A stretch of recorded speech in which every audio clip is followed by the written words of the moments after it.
बसते हो। हाँ, तुम दुखियों के दुख हरते हो, भव से पार तुम ही करते हो। खाली झोली भी भरते हो, भक्तों के दिल में तुम बसते हो। गम के मारों के तुम मुस्कान हो, मैं हूँ गुमनाम तुम पहचान हो। कभी लगता तुम शिव शंभु हो, कभी लगता तुम शिव शंभु हो, कभी लगता हनुमान हो। मेरे बाबा तुम ही मेरे राम हो, मेरे बाबा तुम ही मेरे श्याम हो। मेरे बाबा तुम ही मेरे राम हो, मेरे बाबा तुम ही मेरे श्याम हो।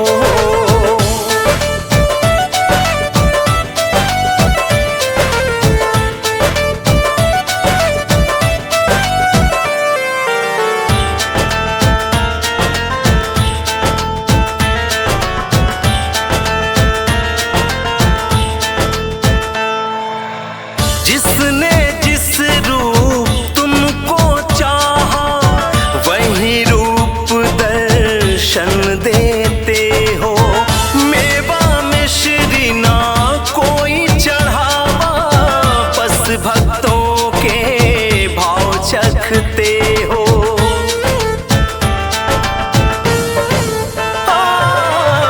जिसने जिस रूप तुमको चाहा, वही रूप दर्शन देते हो।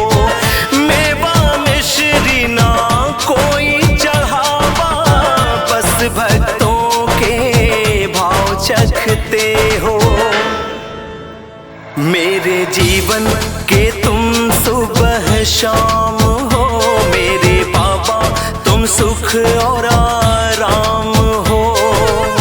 कभी लगता तुम शिव शंभु हो, कभी लगता तुम शिव शंभु हो, कभी लगता हनुमान हो। मेरे बाबा तुम ही मेरे राम हो, मेरे बाबा तुम ही मेरे श्याम हो।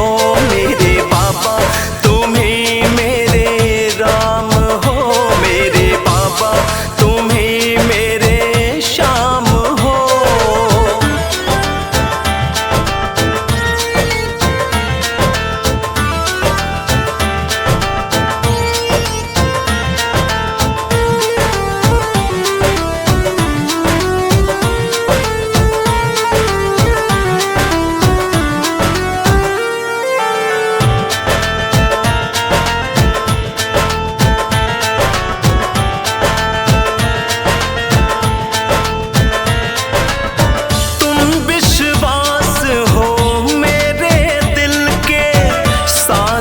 तुम ही हो मुश्किल के, तुम ही भरोसा तुम उम्मीद हो।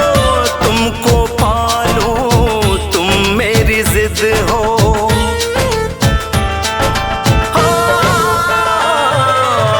तुम विश्वास हो मेरे दिल के, साथी तुम ही हो मुश्किल के।